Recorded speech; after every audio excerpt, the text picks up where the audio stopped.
வாழ்க வையகம், வாழ்க வையகம், வாழ்க வளமுடன். குரு வாழ்க, குருவே துணை. இன்ப ஊற்று. இன்ப ஊற்று அப்படின்னா வற்றாயிருப்பு, பேராற்றல், அதான் பேரறிவு அப்படின்னு சொல்கிறோம்.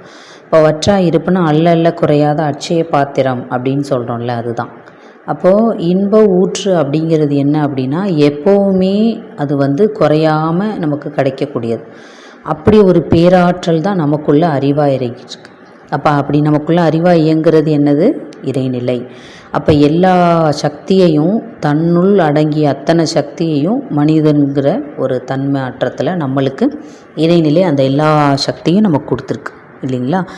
அப்போ இறைநிலையின் பிம்பமாக தான் நம்ம இருக்கோம். அப்போ அந்த பேரறிவு நமக்குள்ள அறிவாக இயங்கிட்டுருக்கு.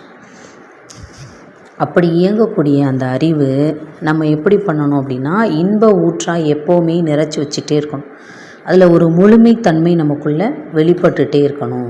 அது என்ன அப்படின்னா, இப்போ நம்ம யார்கிட்டையாவது ஹெல்ப் கேட்குறோம் அப்படின்னா நம்ம அவங்கள்ட்டேருந்து ஹெல்ப் வாங்கியிருக்கோம். திருப்பி நம்மளால் முடிஞ்ச ஹெல்ப் அவங்களுக்கு பண்ணுவோம். இப்போ கடமைகளில் மகிழ்ச்சி அழகாக சொல்லுவாங்க, சமுதாயத்திலேருந்து நம்ம கடன் பட்டிருக்கோம். இப்போ சமுதாயத்துக்கு பெற்ற கடனுக்கு திருப்பி நம்ம அவங்களுக்கு கடன் அடைக்க வேண்டியது நம்மளோட கடமை தானே. அதே போல தான் நம்ம பிறரிடமிருந்து நம்ம உதவிகளை பெறுகிறோம். அதே மாதிரி நாமும் மற்றவங்களுக்கு உதவி பண்ணுறோம். சரியா? இப்போ அப்படி இருக்கும்போது, இப்படி செய்யும் பொழுது நம்மளுக்கு என்ன அப்படின்னா அந்த கடமை உணர்வு அப்படிங்கிறது மேலோங்குது. இப்போ நம்மளுக்கு செய்கிறவங்களுக்கு மட்டும் இல்லை, நம்மளுக்கு இயலாதவங்களுக்குமே நம்மளால் முடிஞ்ச ஒரு உதவிகளை நாம் பண்ணிக்கிட்டே இருக்கோம். அப்படி பண்ணும் பொழுது நல்லதை நம்ம நோக்கி போக போக போக நிறைய நமக்கு நல்லது வந்துக்கிட்டே இருக்கும். அது ஸ்டாப் ஆகவே ஆகாது. ஏதாவது ஒரு இன்சிடெண்ட்டு நம்ம தீயது நினச்சிட்டோம் அப்படின்னா அதுக்கு பின்னால் ஃபுல்லாக நமக்கு ஒரே பெரிய அடியாக தான் இருக்கும். அது ட்ராபேக்காக வர மாதிரி ஒரே தீய செயல்கள், கெட்ட இதாக நமக்கு இருக்கும். இப்போ நல்லதை நோக்கி நம்ம பயணிக்கும் பொழுது நம்ம எதிர்பார்க்காத அளவுக்கு இறைநிலை இன்ப ஊற்றாக நமக்கு நல்லதே கொடுக்கும். அதுதான் இன்ப ஊற்று அப்படின்னு சொல்கிறாங்க.